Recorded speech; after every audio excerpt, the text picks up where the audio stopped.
Hello students. So EAMCET 2024 Telangana స్టూడెంట్స్కి సంబంధించి already మనకి వెబ్ ఆప్షన్స్ అయితే కంప్లీట్ అవ్వడం జరిగింది. సో ఇప్పుడు సీట్ అలాట్మెంట్ అయిన తర్వాత ఫస్ట్ ఫేజ్లో సీట్ని కంపల్సరీ యాక్సెప్ట్ చేయాలా సార్? లేదు.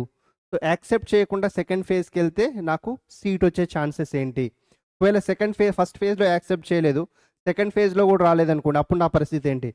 ఇలా చాలామంది స్టూడెంట్స్కి చాలా డౌట్స్ ఉన్నాయి. ఓకేనా? సీట్ అలాట్మెంట్ అయిన తర్వాత దాన్ని యాక్సెప్ట్ చేయాలా వద్దా అనేసి, అండ్ ఫీ ఎలా పే చేయాలి, ఒకవేళ ఫీ పే చేసి నేను సెకండ్ ఫేజ్కి వెళ్తే మళ్ళీ ఈ ఫీ నాకు రియంబర్స్ అవుతుందా, ఒకవేళ సెకండ్ ఫేజ్లో నాకు వచ్చిన కాలేజీలో ఎక్కువ ఫీ ఉంటే ఎలా? ఇలా చాలా డౌట్స్ ఉన్నాయి. వీటన్నిటికీ మీకు ఇక్కడ క్లారిఫికేషన్ ఇస్తాను, చూడండి, క్లియర్గా నోట్ చేసుకోండి. మీకు ఫస్ట్ ఫేజ్ 1లో మీకు సీట్ వచ్చింది అనుకోండి, లెట్సే ఈరోజు ఫేజ్ 1 రిజల్ట్స్ వచ్చాయనుకోండి. మనకి ఫేజ్ 1లో మీకు సీట్ వచ్చింది, some particular college, some X కాలేజ్లో మీకు సీట్ వచ్చింది. ఈ ఎక్స్ కాలేజ్ మీకు నచ్చింది. మీకు నచ్చితే వెంటనే మీరు సీట్ని యాక్సెప్ట్ చేసేసేయండి. సీట్ని యాక్సెప్ట్ చేసి మీరు ఏం చేయాలి? రిపోర్ట్ చేయాలి. సెల్ఫ్ రిపోర్టింగ్ ఉంటుంది అండ్ ఫీ పేమెంట్ ఉంటుంది. కాలేజ్లో ఫీ పేమెంట్, ఇది కంప్లీట్గా ఈ ఫీ పేమెంట్ అన్నది ఆన్లైన్లో ఉంటుంది. మీరు కాలేజ్కి వెళ్ళి అక్కడ పే చేస్తా అంటే కుదరదు. This must be done online. ఈ ఫీ పేమెంట్ కూడా నేను ఎంత చేయాలి సార్? సింగిల్ పేమెంట్లో చేయాలన్నా, లేదంటే ఇన్స్టాల్మెంట్స్ ఉంటాయా అంటే ఇన్స్టాల్మెంట్స్ లాంటివి ఏముండవు.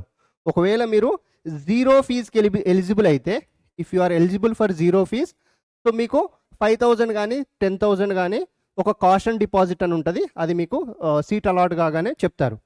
జీరో ఫీజు వాళ్ళు స్టూడెంట్స్. లేదు, కొంతమంది స్టూడెంట్స్కి 35K గవర్నమెంట్ నుంచి రియంబర్స్మెంట్ వచ్చే స్టూడెంట్స్ ఉంటారు.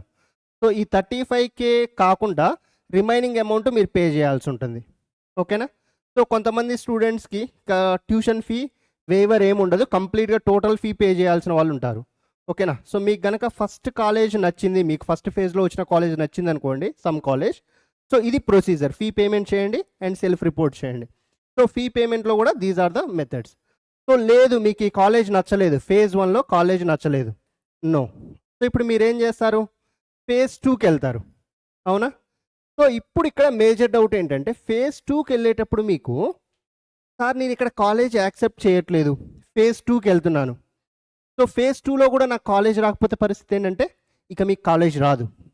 కాబట్టి ఎట్టి పరిస్థితుల్లోనైనా మీకు ఇక్కడ వచ్చిన కాలేజ్ని యాక్సెప్ట్ చేయండి. ఫస్ట్ ఏదైతే కాలేజ్ మీకు వస్తుందో దాన్ని యాక్సెప్ట్ చేసి ఫీ ప్రాసెస్ చేయండి, ఫీ పేమెంట్ని. సెకండ్ ఫేజ్ వెబ్ ఆప్షన్స్కి వెళ్ళేటప్పుడు మీకు వచ్చిన కాలేజ్ కంటే బెటర్ కాలేజ్ ఆప్షన్స్ మాత్రమే ఇవ్వాలి. ఓకేనా?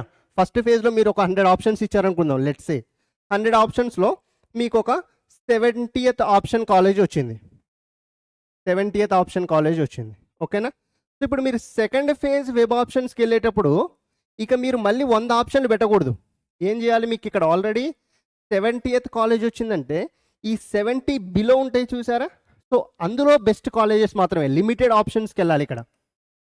ఓకేనా? ఇక్కడ లిమిటెడ్ ఆప్షన్స్కి వెళ్ళాలి. Okay, fine. ఇక్కడ లిమిటెడ్ ఆప్షన్స్ పెట్టారు.